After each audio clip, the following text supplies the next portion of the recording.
For years, people have called Bitcoin a speculative asset. But what if the Pentagon sees it as something much bigger? This week, four-star Commander Sam Paparo, the man overseeing the most strategically important naval fleet in the world, suggested that Bitcoin may not just matter as money, but as a national security asset.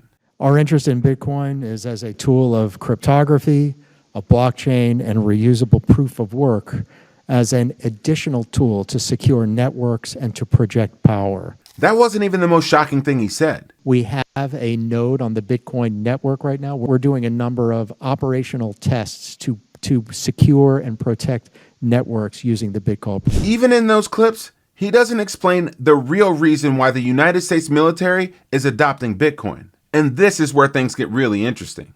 And so I think this protocol is here to stay. I think the computer science of it has direct implications for the projection of power. Today, we're breaking down what Admiral Paparo says the real reason that the United States military wants to adopt Bitcoin, why Jason Lowry may have been years ahead of the curve, and why Bitcoin may be evolving from a financial asset into an instrument of state power. This is Dante Cook with Bitcoin Simply. Let's go. Admiral Paparo, yesterday you testified that Bitcoin held potential as a tool for national security.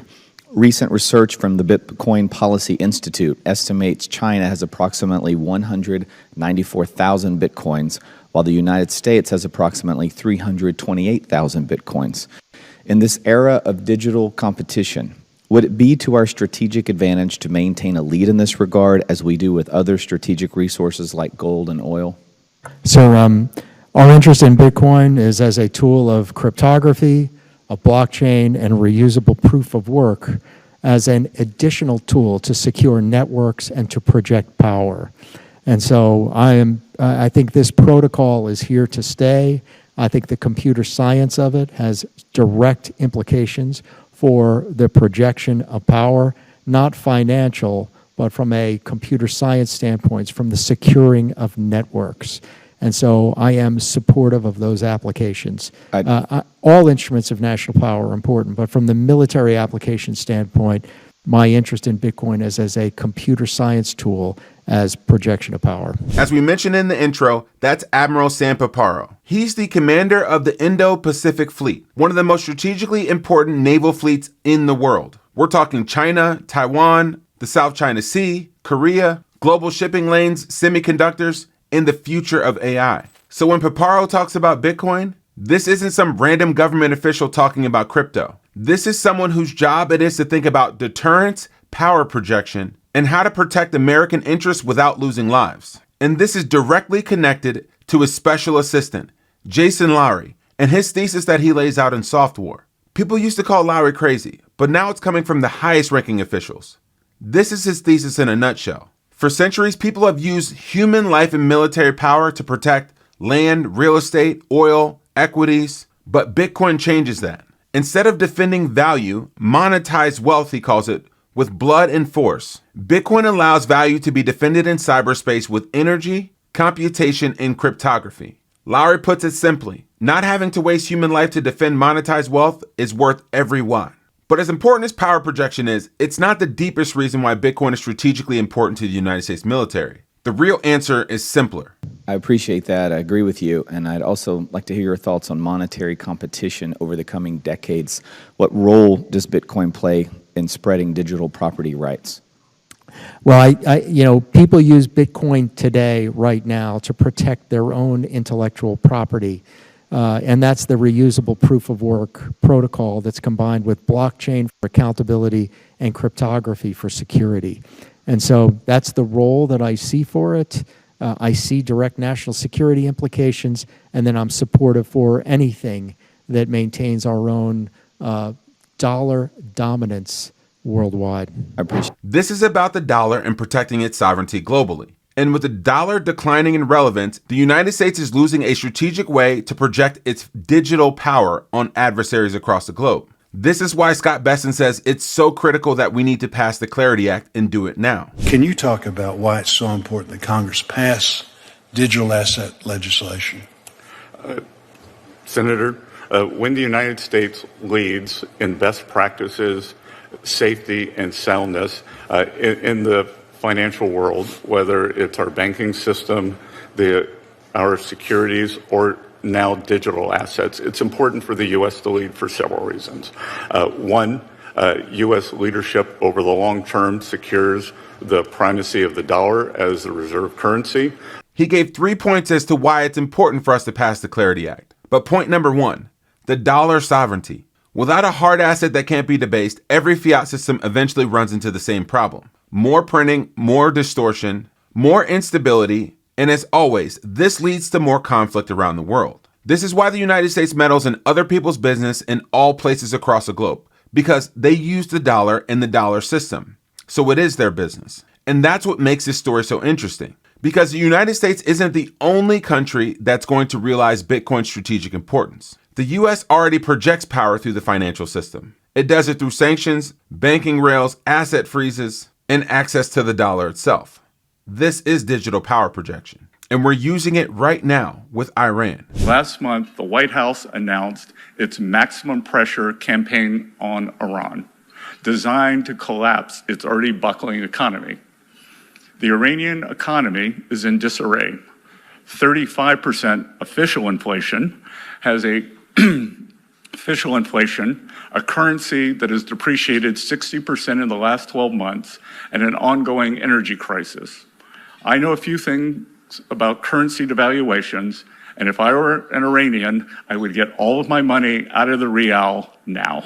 We will close off Iran's access to the international financial system by targeting regional parties that facilitate the transfer of its revenues. Our maximum pressure campaign, designed to collapse Iranian oil exports, we are going to shut down Iran's oil sector. Remember when Russian assets were frozen at the beginning of the Ukraine war? This isn't just about finance. This is about geopolitical power being exercised through a monetary system. And in this world, Bitcoin becomes more and more important, because Bitcoin is not just an investment. It's a way to protect against not only physical attack, but also digital attacks, which lead to financial exclusion if you're a weaker adversary. Michael Saylor says it best: Bitcoin is digital energy, but Bitcoin is also a digital defense system. Because when you have digital energy flowing across a network, you create commerce, as Michael Saylor says. The last and most important metaphor is when we have open digital energy flowing, it is a commerce network. But when we reverse that digital energy into a shield, it becomes a defense system. Coin's a digital defense system. Coin messages, authentications, transactions, they're unstoppable, corruptible, mutable, immune to tampering by any known cyber threat. You can protect the United States commercial and military and financial systems behind a wall of digital energy. And that's exactly how we will do it. Even Elon Musk pointed out, the AIs don't know how to hack Bitcoin. They can spoof you out of your money. They can convince you that there's someone they're not. There's no way to trick an 800 exahash digital wall that's based on modern encryption. The AIs won't get through that wall. And one practical way that we allow you to create commerce through your Bitcoin is by borrowing against it. You can get cash from the value of the Bitcoin that you've stacked by using a partner like Ledn. They allow you to unlock liquidity from your Bitcoin without any capital gains. Borrow against your Bitcoin stack. Have fiat come into your account in less than 6 hours. This has no credit checks at rates that are half of what you could get with a credit card. And your Bitcoin isn't resold or rehypothecated in any way. You can see your Bitcoin in a wallet address in the platform. The application takes just 2 minutes. Go to learn.ledn.io/simply to get started. The other way that you can remove digital power projection from the current system is by becoming truly sovereign over your own assets. And that's by holding your own keys. That's by using the whole Bitcoin network for all that it's worth. Don't learn how to do this alone. Schedule a free 30-minute meeting with the team at thebitcoinway.com. Go to the URL, thebitcoinway.com/partner/Dante-Cook, and a member of their team will help you and your family use Bitcoin to its fullest. Back to the show. What's wild is that Jason Lowry was laying out this thesis in 2024 and everybody called him a spook. They said he was part of the CIA. They said he was crazy.